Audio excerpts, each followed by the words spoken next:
I have been witnessing the unraveling of a man, Kyle Seraphin, in real time, and I drop it and I pick it back up, and I drop it and I pick it back up, and it's like watching a train wreck of stupid in slow motion.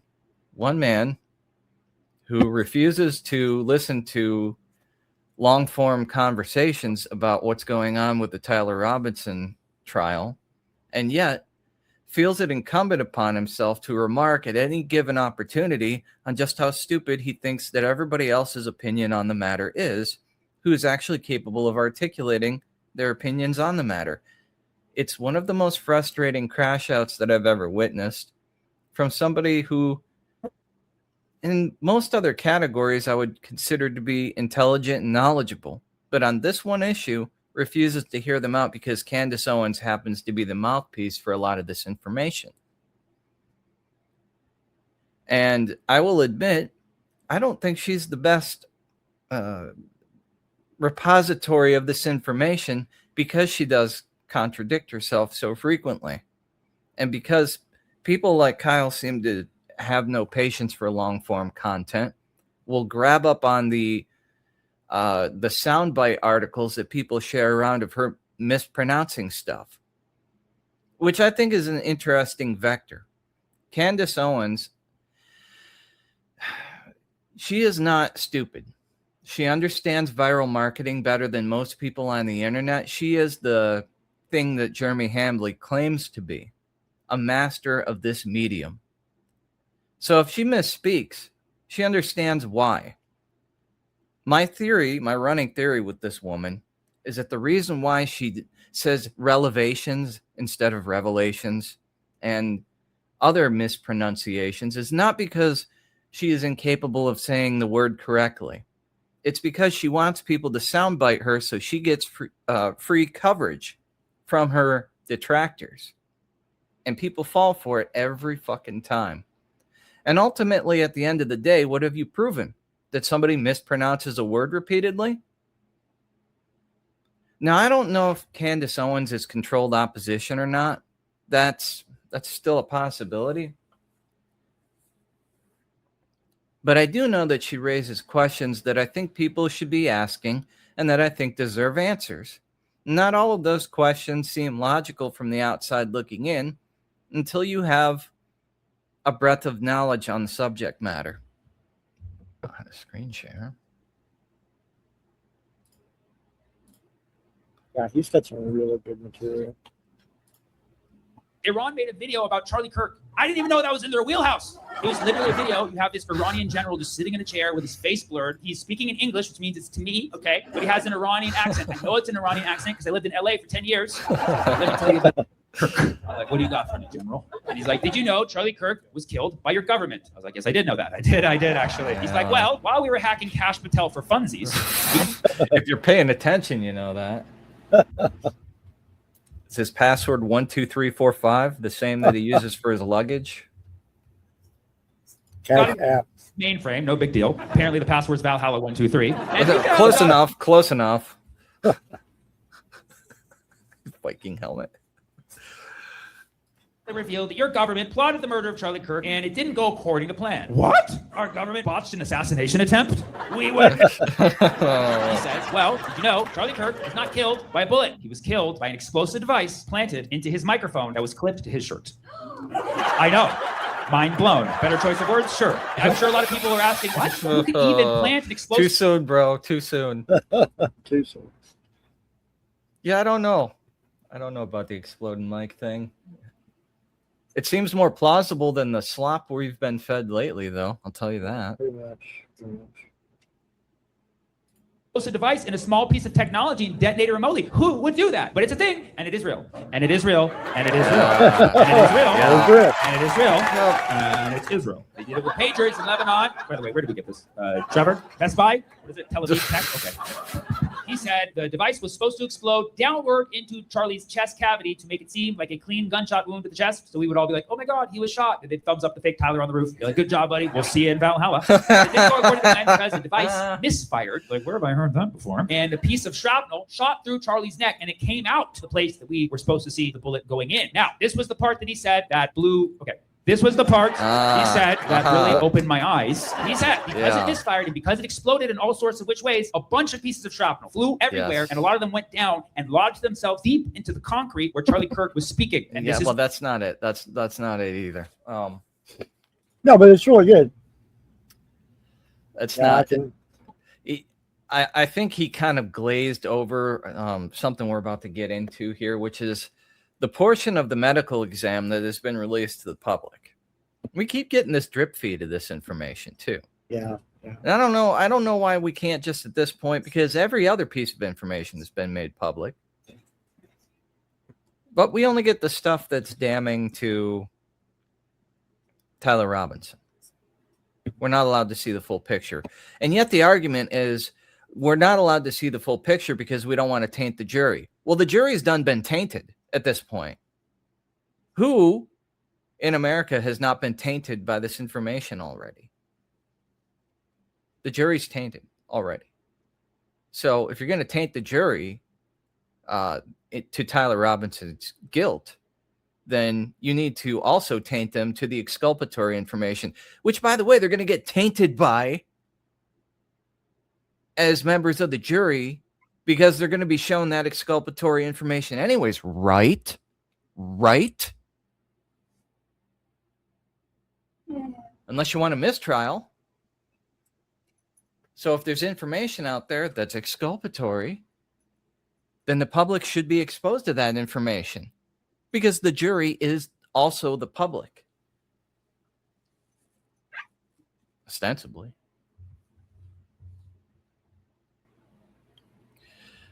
When the bullet struck Mr. Kirk, Officer Christopher Bagley of the UVU police was stationed on the south end of the walkway roof of the Hall of Flags above Mr. Kirk's canopy. TR Day 1, based on his experience with firearms, Bagley believed that the bullet came from a rifle fired from a position east of Mr. Kirk's canopy. Recognizing that the Losi building was east of the amphitheater, and someone on the roof of that building would have direct line of sight to where Mr. Kirk had been seated. Officer Bagley quickly made his way to the roof. He also observed disturbances in the gravel at the southwest edge of the roof that were consistent with a sniper pad, meaning a place where a person was laying in a prone position with a line of sight to where Mr. Kirk had been seated. Officer Bagley reviewed surveillance video of the Losi building rooftop. That video shows a male running towards the southwest edge of the roof and then dropping down, crawling, and getting into a prone position at the edge of the roof. The video further shows that at approximately 12:23:28, the moment of the gunshot, that individual quickly stood up, ran northeast across the roof, carrying a long, skinny black object, and eventually dropped himself down from the northeast side of the roof to the ground. Okay. Was that it? Yeah, that was it. What really was important was that last line of the paragraph above that, where it actually had made some damage to his brain, the parietal lobe and the cerebellum, another part of the brain. Two separate parts of the brain were actually damaged, which is not part of a gunshot wound. I mean, it could have been. This is consistent with the theory that Kyle Seraphin has been running with, and Paramount, not so tactical Gary. Paralyzed testicles.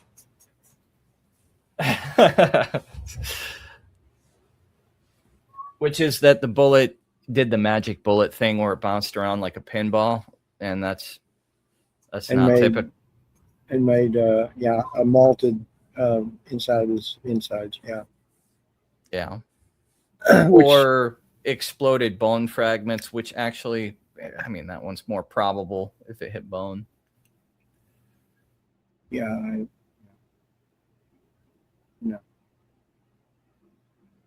What's interesting is that there was hemorrhaging in those areas of his abdomen and chest, and if it was a gunshot, there shouldn't have been any kind of hemorrhaging because the heart would have already stopped.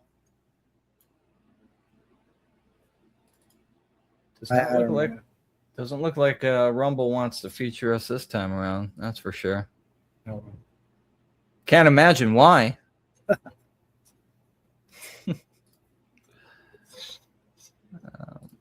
OBS. I knew I was coming, so they baked a cake.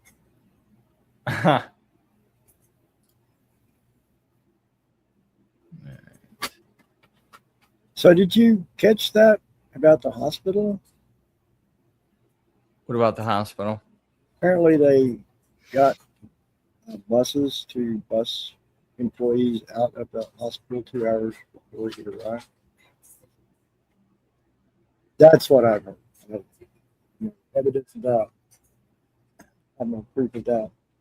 Why would you be busing employees out of the hospital?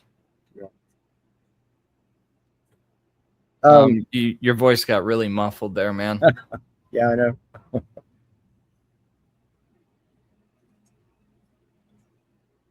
I'm just saying, I've heard some things going around in different circles. There just leads more suspicion. Why did the FBI take all the video from the hospital for evidence? Because, well, I mean, devil's advocate here, probably because they understood due to the volatile nature of that footage that somebody was highly likely to leak that to the press. And they wanted to preempt it. I'm thinking that was the reason for it. But it doesn't necessarily explain the reason why that was such a high priority. Like that had to happen right then, right there. And it really mattered. Basically, they treated that footage as though it were a national security asset. Well, that probably is. It probably is. We don't know. And probably will never know. So people are defending this neck of steel narrative. Here's one from one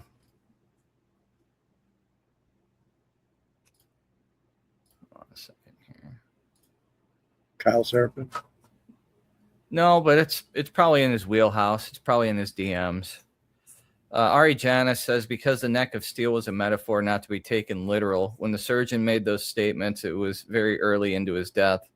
Did he know for a fact why the bullet didn't go through? Maybe not with more testing, or if he did know without going into too much detail. And this is pointless because this person doesn't understand even who said these things. And it wasn't the doctor. It was Andrew Colvett. Yeah. Who said the doctor was saying these things. Well, and it was at the request of Erica Kirk. The doctor refuted this statement because you can lose your medical practice for revealing this information to the public. The doctor would not release HIPAA information like that. No. And so I just don't see that being said by a doctor in an open setting. So. There's so much misinformation surrounding this case. This is just another reminder of it. Remember, the doctor needs to tell you the truth. They're also human beings. So when they deliver bad news to victim's family, they always try to sugarcoat things. Yeah. Mm-hmm. It's a good story. It's a good, like if this was a movie or a show on Oxygen, you know, the women's show. Lifetime. The Hallmark Channel. Well, maybe this is the Hallmark Channel. Probably wouldn't be on the Hallmark Channel. For your information, the dummies are no longer claiming he had it disassembled in his pants because that was even dumber. Yeah. So, from Grok, charging docs described a gait consistent with a rifle hidden in the pants, then carrying a rifle-shaped item off the roof and leaving the assembled rifle round still chambered wrapped in a towel in the woods. Later arguments claim prior disassembly for concealment. Screwdriver DNA links him to the roof. Its exact purpose is not specified in the charging documents or hearing testimony. How did he fit an assembled 4-foot-long gun in his jeans? Charging docs cite the limited right leg bend as consistent with a rifle down one pant leg. A 44.5. How many inches? 44. 25. There we go. First one of the evening, folks. Mauser produces exactly that restriction on the knee flexion. He carried the assembled rifle shape. He carried. Now it's affirmative. We know. He carried the assembled rifle-shaped object off the roof afterward. Screwdriver purpose is unspecified in the primary document. That's an interesting turn of phrase, isn't it? Yes, it is. Isn't that an interesting choice of words? Absolutely. He carried the assembled rifle-shaped object off the roof afterward. Makes me start thinking other thoughts. Makes me start thinking, you know, it didn't necessarily have to be a rifle or that rifle. What if it was a prop gun? Something that could easily be broken down into multiple components and carried around.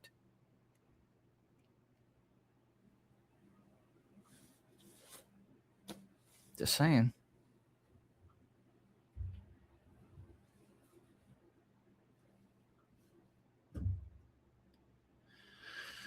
All right.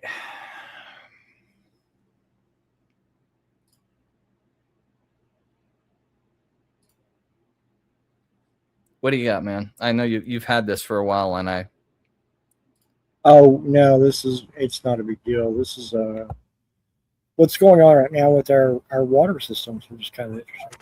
Attacks against our water systems. That is the warning from several government entities to municipalities after as many as 7 states were attacked by cyber hacks. That happened this week alone. Fox 4 Sean Rapp in our newsroom with his reporting tonight. Sean. Yeah, this is a big story and potentially kind of dangerous as well for all of us. Let me tell you why. Reports say that the attacks are likely Iranian actors from inside their country. The U.S. Okay, that is what they're saying. They think it's Iranian hackers. They targeted Minnesota, 30 different facilities. Infrastructure, a constant target. This week, our water supply and wastewater treatment plants. More than 30 of the cyber attacks aimed at water systems in Minnesota alone. The online attack of devices that connect water systems and wastewater treatment facilities controls to the internet. So easily it can be handled with remote management and more. FBI. Interestingly enough, Trump came out and said, oh, it's not really Iranian hackers. This came over the news just a few minutes ago. That apparently it could be Minnesota state officials that are doing it. EPA and Cyber Infrastructure Security Agency all sending alerts to municipalities nationwide. Oh, the fiscal year is coming up. Cyber actors hacking water and wastewater systems, disrupting control of those systems, changing passwords and IP addresses, but to this point, not impacting water safety. Now, yeah, well, don't believe that because it's very possible that could have already been done without us knowing. They're attacking PLCs or programming logical controllers. So. Ian Marlowe is founder and CEO of global cybersecurity company Phytech. When someone has access to a multiple of those devices in an area, if they have changed the passwords and changed access, that means that they could actually, divert or alter, the service. Has he got googly eyes? Does he kind of look like a cat? Yeah, well, that's kind of why I played the kazoo. Of those locations, which weird. are all absolutely a concern, and those loopholes, those access points need to be cut off. And Ian Marlowe says local have compromised for cyber attacks. Basically, we will have types of technology that may linger for a certain number of years and have what we call an open port or an open access. Over time, the assumption is they're making the changes, but the truth is not everybody has gotten there yet, and they need to move faster. Yeah, well, yeah. And that's the problem. A lot of these co-ops or this like rural cities, their equipment is so old, it's ridiculous. And they buy stuff off of eBay. They buy equipment off of, wherever they can find it. And they don't always do the updates to the firmware that they should be doing. And they're keeping default passwords, which is usually, the admin account admin and the password is password. So, it's kind of a bad deal. But yeah, there's a lot of that going on right now. You don't leave me alone. Don't leave me alone. It is rather interesting, though, that as soon as we start talking about hacking, then all of a sudden I lose internet service. Isn't that interesting? Hmm. That's kind of weird. Really makes you think. Gets the old noggin jogging. This is not a Sutter Kane story. This is not reality. Not reality. Not reality. Or did Welcome to reality. we say something we're not supposed You to? have meddled with the primal forces of nature, Mr. Beale, and I won't have it. Oops. Oops. Maybe Rumble was trying to homepage us again, so the Langley boys had to come and rectify that I situation. mean, that always is a possibility. We can't have these guys getting eyeballs. Yoink! Here comes the shepherd's cane.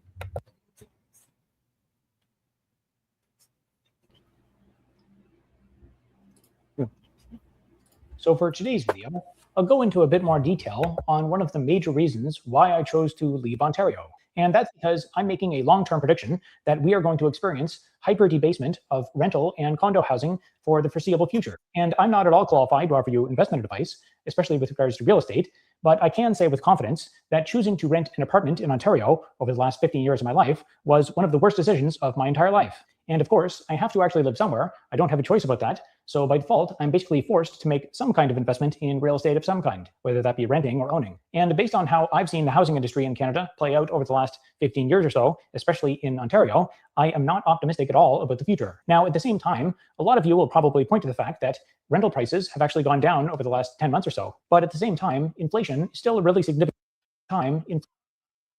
Hold on, I want to take a look at these numbers that he just put up there. Oh, stop. I don't know why it's giving me the loading bar. I hope I didn't just lose internet again. Can you hear me? Yeah, you're good. Okay. I guess it's just... But at the same time... What the fuck? Maybe that... He might have recorded that. Maybe that was recorded that way. I don't know. Let's see. Average asking rent, all properties types, Canada. Wow. From June 20th to June 26th, you got a fluctuation of $300. Holy crap, man. I haven't even really looked at American prices here. But that's pretty close to where we were at the last time I looked. $1,700 to $2,000, and that's Canadian, so that's pretty close to where we're at too. To the fact that rental prices have actually gone down over the last 10 months or so. But at the same time, inflation is still a really significant concern. And based on all the research that I've done on what's going on in the construction industry in Canada, from what I understand, the margins for construction companies are actually extremely small. And so even though people are paying a lot of money on rent, not very much of that money is actually going to the people who are constructing the buildings. And apparently, an ever-increasing percentage of the cost of building a new home or condo actually goes to the government. And on top of that, governments are running record-breaking debts. The only way that they can hope to recoup some of that money is by increasing taxes on the only people who have any wealth, which is the people who own real estate. And so it gets passed along to the renters, and it's just an ugly cycle. And that's exactly what's happening here in America, too. Same thing. Same. Let me check something real quick here. Yeah. Speaking of debasement, when you debase the currency, everybody, well, not everybody, but all the boomers try to hide their money in their homes.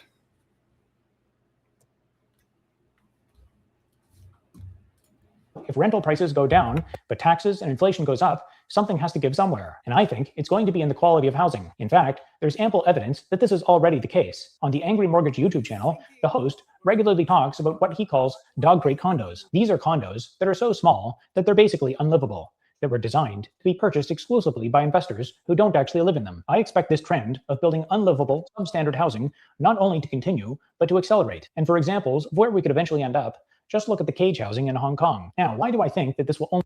Oh my God. You want to see our future? Sure. Here you go.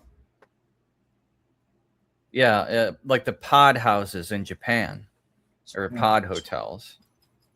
I saw a few of those. I remember before I lost all the weight, I was looking at that and I'm like, I don't even know if I could fit into the apartment. Like literally.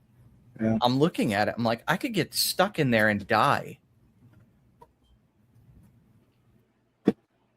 But I guess I don't have to worry about that in these conditions, because if you're that fucking poor, you're not going to be eating much anyways.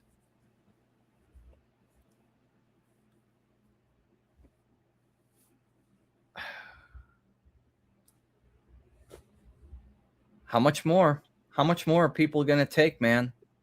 How much more of the boot are people going to take before civilization snaps? Before people break bad? I think it's coming real soon, man. I know I've been saying this for years now, but I'm not going to finish that thought on air. In Hong According Kong, to this, this will only get worse and not eventually plateau or get better. The reason is because even though rental prices have gone down a little bit, we still haven't addressed the root cause of where all this money is getting sucked out of the system. Now, of course, lots of money goes directly to the government in the form of taxes, permit fees, and all sorts of bureaucracy, where the money is promptly wasted. But at the same time, an increasing share of rental payments goes to large private equity firms.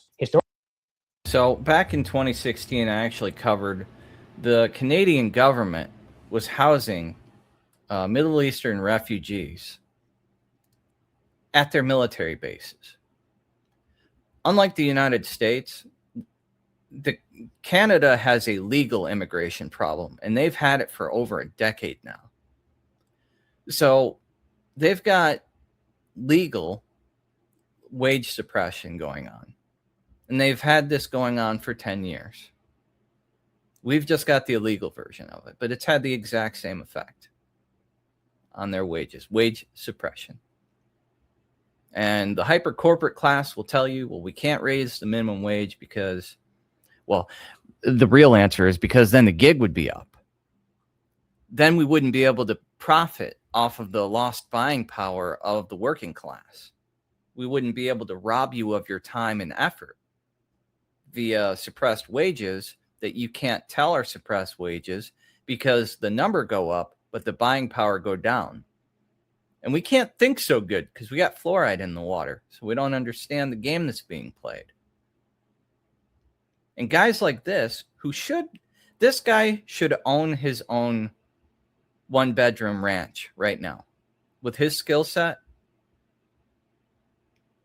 at 170,000 subscribers on YouTube, and he's monetized.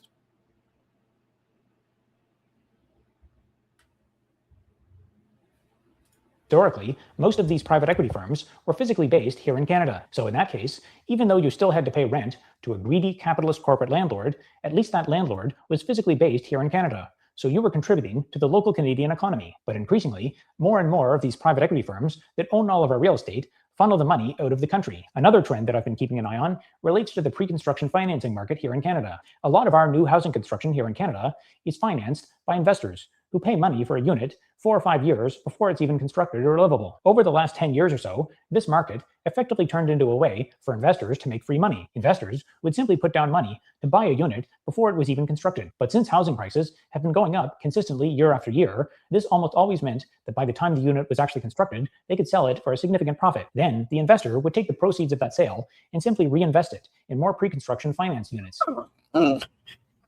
A singularity of shit-built houses,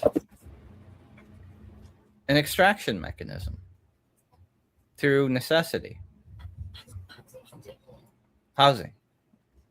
We're going to build shit housing, and pirate equity doing what pirate equity does.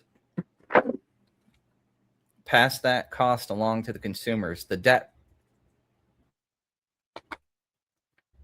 And it just keeps pumping and pumping. Man, I wonder if Canada is going to have its own GFC in the near future.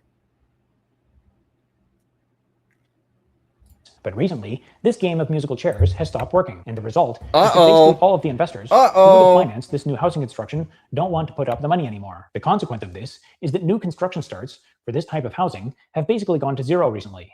As of today, there still are a large number of these pre-construction finance units that are coming onto the market for the first time, but construction of those housing units started 5 years ago. But since we're not starting any new pre-construction finance units today, this means that in 4 or 5 years from now, we're probably going to have another housing shortage. And on top of that, the other major concern that I have is that I fully expect that the government will keep immigration numbers low for a few years. But then, just in time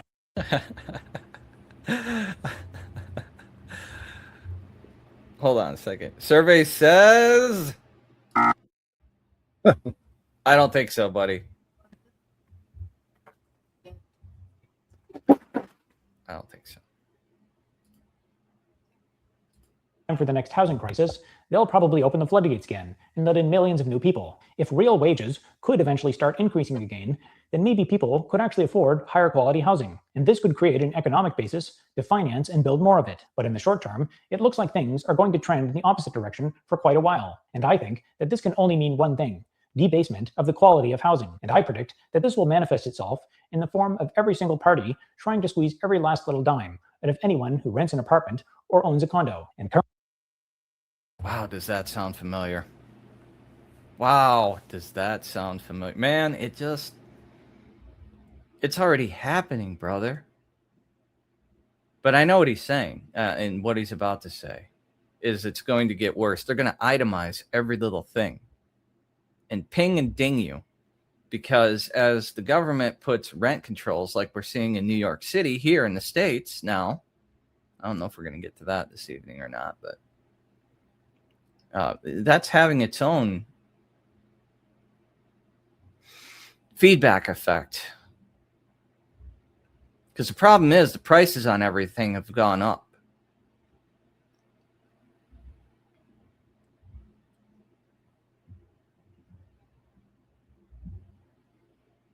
So what happens when you can't upkeep these money holes in the first place? And all of these apartment complexes are on, well, not all of them, but the vast majority of them, these investment properties, they're not paid off.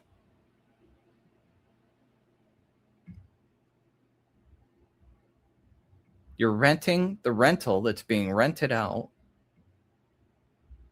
and the mortgage isn't even paid off yet.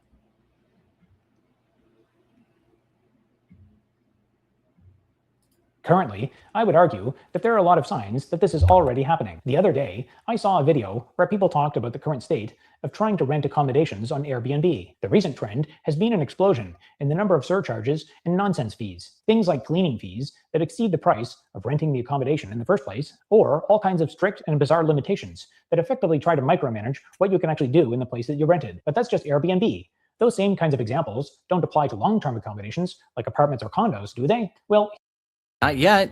Not yet. Here's a recent example from a woman who lived in a condo that she owned. She apparently had a friend over, and the condo board wasn't happy about this and sent threatening letters and tried to extract money from her. Some of the condo owners compared living there to being in a correctional facility. In a different building, a number of condo owners were living in a recently constructed building that was apparently around 7 years old. One day, some of the condo management apparently claimed that they would need to take out a $7 million loan to fix an apparent leak in the parking garage. In the news segment, they showed some images of the interior of the parking garage, but no water damage was obviously visible. But apparently, the engineers insisted that there definitely was a justification for the costly repairs. Each of the condo owners in the building was asked to pay $70,000 for a special assessment in order to cover the cost of the repairs to the parking garage. And from doing a bit more research on... I mean, it is a nice looking apartment, but holy crap. Or condo, whatever. All right, I think I'm losing you, man. No.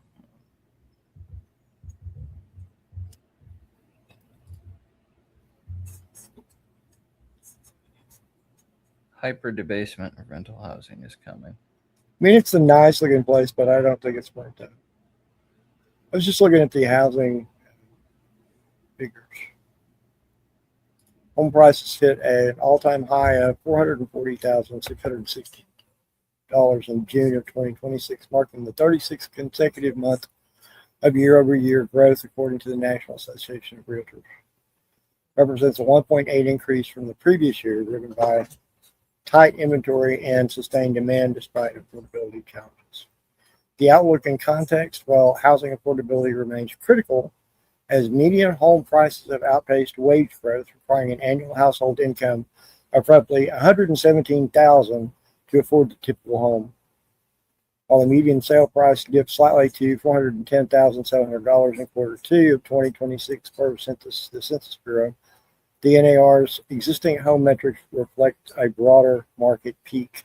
The 21st Century Road to Housing Act passed by Congress aims to boost supply through zoning reforms and regulatory cuts. Through its implementation and details continue to shape long-term price trends. Yeah, when they say regulatory cuts, that means you're going to get the cheapest type of construction material they can come up with. Yeah. Substandard. And he was talking about, well, maybe we can get an increase to the minimum wage. That might be possible in Canada. You know, they're trying that here now. I just found out about this today, and it's Substantial. yeah, it's fairly substantial, so I don't see any chance for it passing. Yeah, but not going to happen. I don't know. It might, but businesses can't afford a substantial increase. They're running on margins now, so yes, it's not going to happen. Yes, these corporations got hooked on low margin business operation, and most people don't understand that. That's why we're all jealous of the business owners. But yeah, unless you're a mega corp, and even you can't afford it. You can't afford it. Like people have no concept of business at scale that have never been in business at all themselves. Yeah, you don't realize every kind of expenditure that goes into the business. Let me share this. It does not go away. It just increases year after year. So Murphy introduces landmark bill to raise minimum wage to 25 smackers, $25 nationwide. This is from last month, the 25th of last month, June 2026. Washington, U.S. Senator Chris Murphy, D. Connecticut, of course it was a Democrat, on Thursday announced he will introduce a Living Wage for All Act, bicameral legislation to increase the federal minimum wage to $25 an hour. Under a two-track phase in, large corporate employers would be required to implement a $25 wage floor by 2032. Do you realize what a Big Mac would cost? If you were paying that guy at the cash register $25, what would a Big Mac cost? By 2032? Yeah. You might as well have said by 2096. Well, I mean, it's in the year 5555, if mankind is still alive. Yeah. While other businesses would have until 2039 to do. Yeah. Whatever. The bill would also guarantee a living wage for workers by mandating automatic continued increases of the federal minimum wage to 2/3 of the national median wage. Well, how much is inflation going to increase in that amount of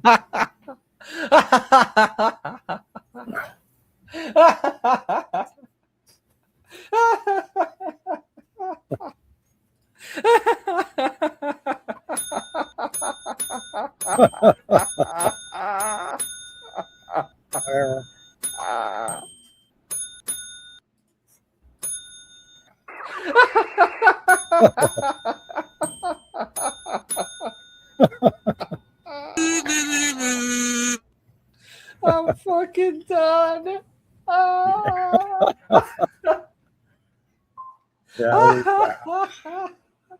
Do you know what that would do? No, I have no clue at this point.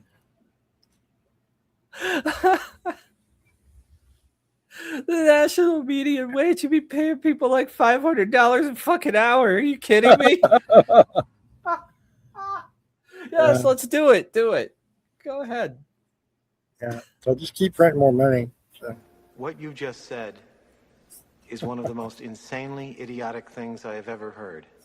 At no point in your rambling, incoherent response were you even close to anything that could be considered a rational thought. I have seen the face of God. I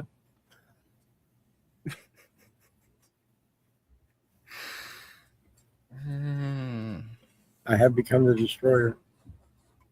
That's got to go on there too. Thank you for that one. Yes.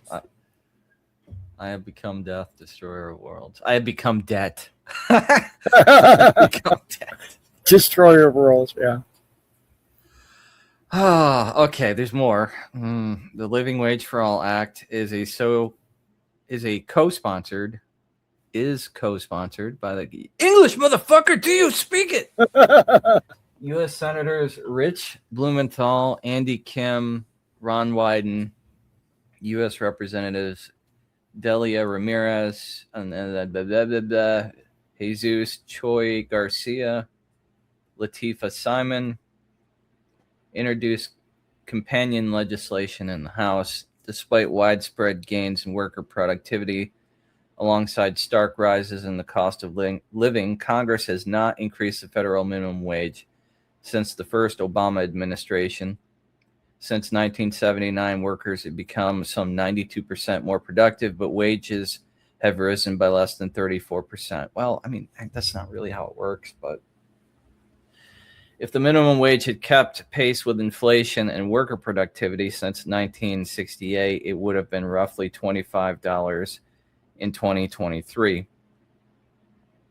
Yes, and if it had kept pace with inflation since 1913, the federal minimum wage would actually be something like $50 to $80 an hour.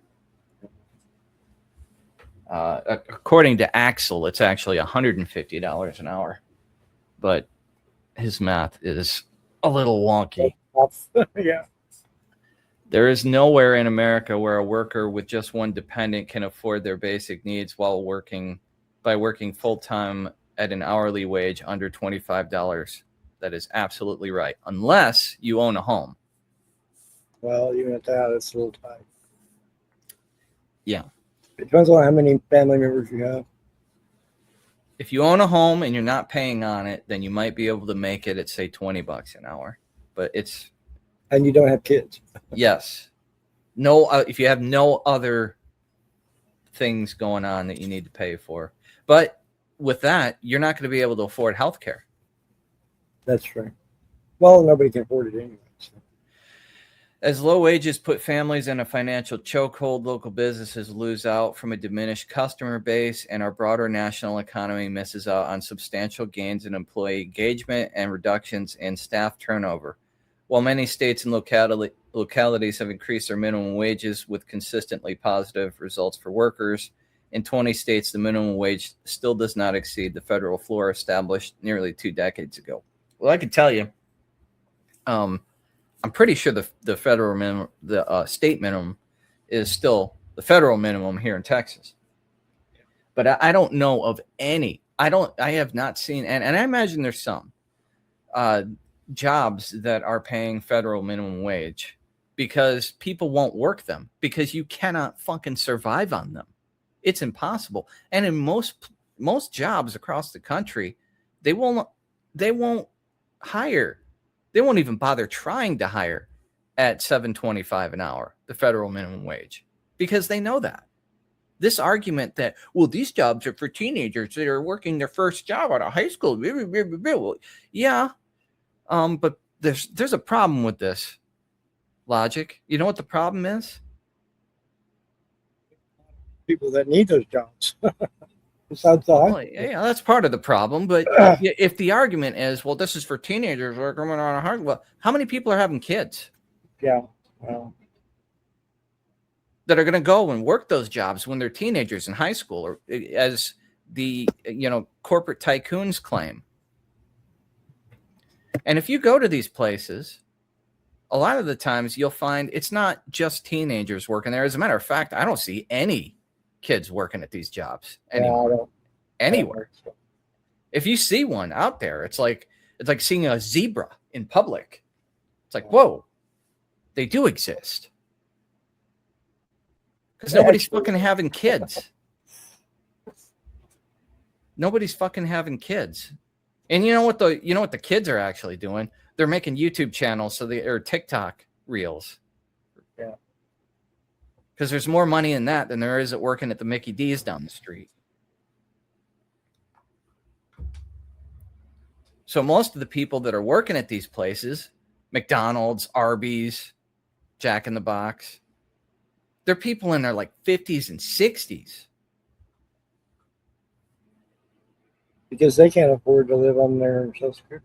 No, that's exactly why they're there. And by the way, the reason why they're working that job is specifically because if they make more than a certain amount of money, then their Social Security gets cut off.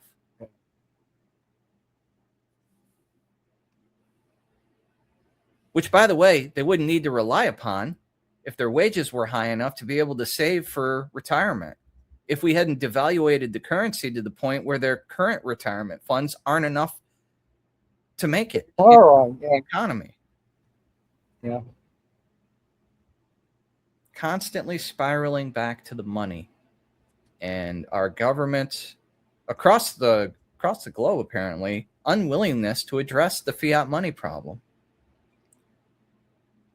The Living Wage for All Act would change the lives of tens of millions of American workers and their families. 45% of American workers currently make less than $25 an hour. You need to put this into perspective for people. It means they're making less than $40,000 a year, which that's not a lot of money in the first place. $40,000 a year is not a lot of money. It's just enough to be able to afford to live in a one-bedroom apartment on your own and break even, and still not be able to afford health care, by the way, or anything else. If you have dependents, this is still going to break the bank. And I think what it is, a lot of boomer business owners who think that back in my day, $25 an hour. Well, it's not back in your day anymore. It's current day. And in current day, $25 an hour is the equivalent of $15 an hour 20 years ago. If you work full-time in this country, you should be able to afford to live. Well, stop sidetracking here. But wages are so low that parents work 60 hours a week and still aren't sure if they'll have lunch money for kids.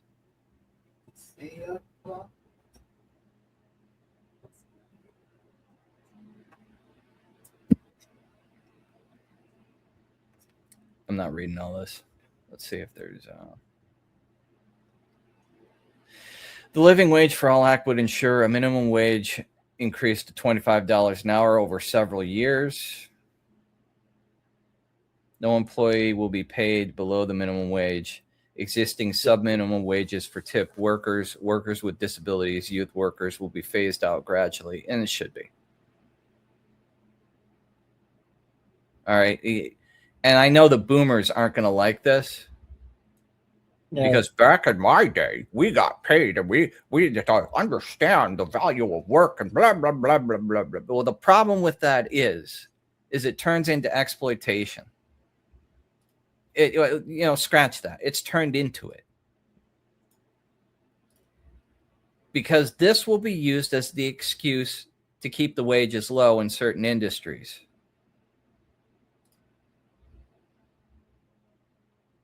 So we need to remove the excuse. You're just going to get paid. If you work a job, you get paid what the job pays, regardless of your age. We don't need to, I rarely reach for the ist and ism shelf. You know that? Yeah. But in this case, it applies. This is ageism. Boomers, stop being ageist. You don't like it when it happens to you from the opposite end of the spectrum. Stop doing it to the youth. This is just a crutch that big corporate relies upon anyways.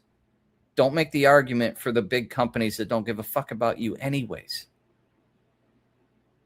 Large employers will power more. Yeah,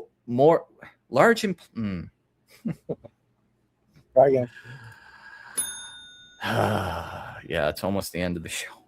Yeah. Large employers with more power in the marketplace will lead the way, and smaller employers will have a longer transition period. Well, the unfortunate truth of this is most of the smaller employers that are not able to hack it are probably guys that are employing illegals. Or in the case of Canada, they've just got too many people and they need to stop immigrating people.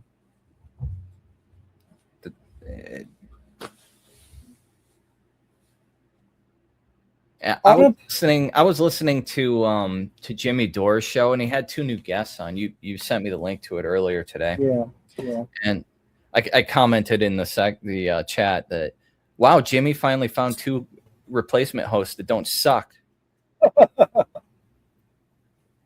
Yeah, they were pretty good.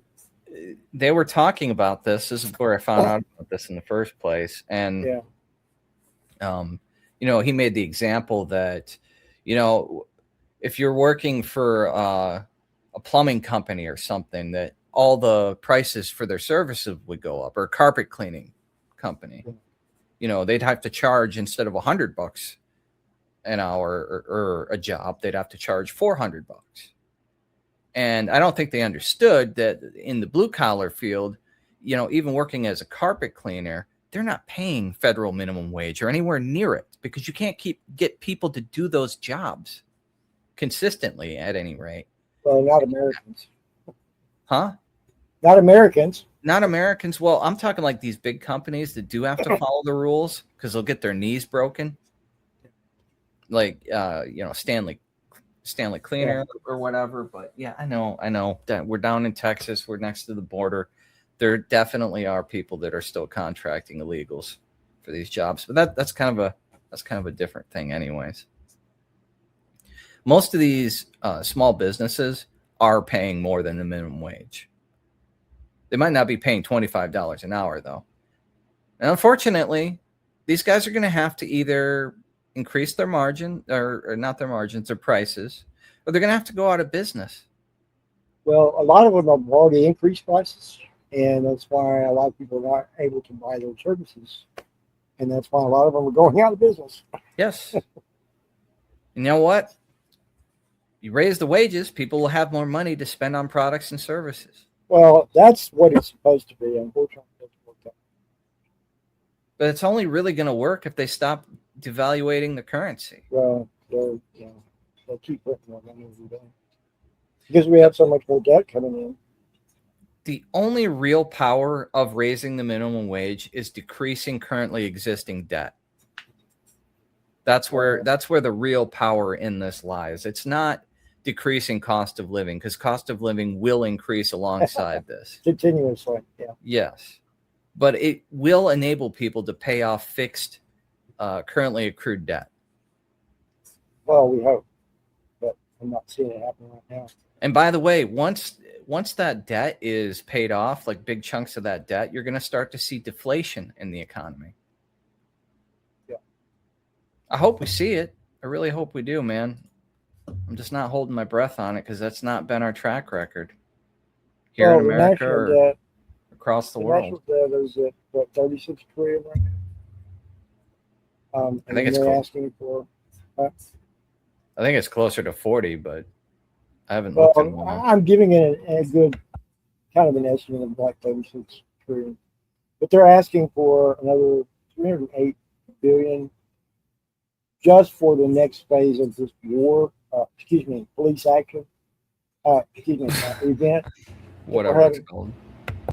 Yeah. So, and that's not including the wages for the military that they're going to have to involve. It's just the our share that they make out. So, the debt just keeps increasing on a monthly basis, and that just is. What are they going to do? They're going to have to print more money just to try to keep the debt kind of in check. Yeah, there's no stopping it at this point, man. We're seeing that slide. Money printing is the drug of choice for this government and every administration that we've had before. The Trump administration has behaved no differently than Obama or Bush or Clinton before that. They're all doing it. The new shtick, the new parlor trick that our government's played is the tariffs. And, what have they been doing with that extra money they've collected? It'd be one thing if they knocked the federal debt down to like 15 trillion or, even 20 trillion. Like if they started like really taking chunks out of this thing, I wouldn't say a fucking word about it. I would, shoot for the moon, man. If we can get it down to zero, that'd be great. because then our money would actually start to be powerful for the people again. I remember when it was zero. I was reminded today that wasn't there an executive order to do away with the Department of Education? Not an executive order, but Trump did talk about it during his campaign, among the other promises he made. I thought he was taking care of the Department of Education. We still have, and there's still a lot of money that's being funneled into it. I know they need money for education, but where this money's going? We were doing Doge. It was supposed to be checking on all the accounts, and yeah, the Pentagon again has missed their audit. They don't know where the money went. What do you mean you don't know where the money went? We have another building 7, so we don't have to worry about where the money went. Oh no, that was a pipe ring, right? Yeah, that was an office fire. You must be one of those conspiracy theorists. I'm not sure. You getting signals through that tinfoil hat you're wearing there? I am actually. I think I've got damage into it. Major Tom to ground control. 2, 3. Speaking of which, I'm going to bring this one up because it's really, really good. Did you know that? Of course, we all know that Mitch McConnell is kind of on the missing list, but he's actually co-sponsored legislation since he's been hospitalized. Oh, really? He's not voted on the Senate floor since being hospitalized in June, though he continues to co-sponsor legislation remotely, including a resolution honoring the late Senator Lindsey Graham. This is not a Solacade story. This is not reality. Not reality. Not reality. Yeah. I'm not insane. He continues to work remotely with his staff. So yeah. And he goes through and he talks about these are the bills co-sponsored by McConnell. The Lindsey Graham Substitution Corruption Act of 2026, introduced by Darlene, his sister, following his death on July the 11th. The bill aims to dramatically increase sanctions against Russia and has drawn more than 60 co-sponsors. Oh, okay. Resolution honoring of the time every time. Yeah, a resolution honoring Senator Lindsey Graham. The Burma Sanctions Amendment, which extends the Burma Sanctions Law enacted in 2022. The Ukraine Battlefield Lessons Amendment. Oh, we need that. Mandates that the U.S. military share battlefield lessons for Ukraine and explore tactical uses for unmanned aerial systems. And the Open Technology Fund Amendment, restructure the Open Technology Fund. Oh, we need that to operate as an independent nonprofit eligible to receive congressional funds for developing anti-censorship technologies or censorship technologies. Yeah, because you just reverse the flow and then you get the censorship. Well, I mean, it works both ways. So. But they've done several bills that they were able to do without him. So he's missed these particular votes. There's a lot of them. But while a single absence doesn't automatically determine the outcome of the legislation, McConnell's missing vote carries added significance due to the Republicans' narrow Senate majority. And closely divided votes, his absence narrows the margin available to GOP leadership and complicates the legislative strategy. And then I talk about the SAVE Act, and they're still working on that. There's some more bill roadblocks that are coming up. Yeah, it's really good dead in the water. It's dead in the water. It's good to know that the old man can still, work from home. I guess it's in the coop. He learned from the coop he could work remotely. It's a modern miracle. He looks like Clayface. Like he looks like somebody stretched his face out. He looks like claymation. Yeah, he doesn't look like he looks like he's been involved actually. But I applaud him for actually being able to still work from home. Yeah. Thank you, Senator, for doing your job, because the rest of your colleagues are still in the Congress not doing their jobs. So thank you for your. Yeah, gotta give the devil his due. Thank you, Mitch McConnell. You are my next least favorite senator after Lindsey Graham. Which I guess makes you my least favorite senator now. Now, yeah. absolutely. Assuming you're still alive. We don't know.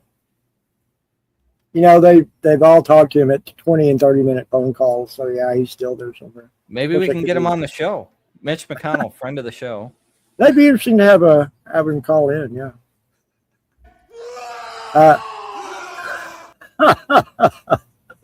So handlers, you want to handle that for us? Get him to call in, and we appreciate that. Guaranteed to get 0 views, even if he does come on the show, because no one cares about it. Was that Lindsay calling from beyond? Maybe. I think that sounded like he was coming from his new home.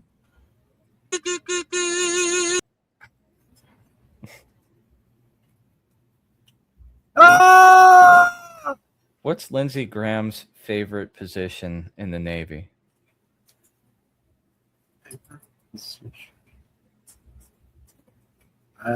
What's his favorite officer rank? Seaman. I was gonna say the rear admiral. Oh. Okay. Yeah, no, I think it was Seaman.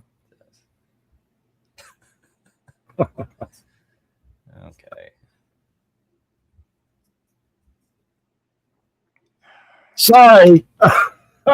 Getting past that one up. I mean, I kind of set it up and spiked the ball right in my face. That's what Lindsay used to say. I couldn't pass that up. I still haven't published that one. I don't know what I'm going to do with this episode. I think this one's just staying on Rumble because I don't know. By the time I edit it down, it's going to have like 10 minutes remaining on it. There's just no place for this on YouTube. There's no place. Yeah. Sometimes we have to have a one.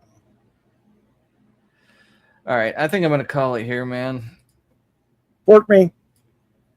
Fork. Bell. I am cooked.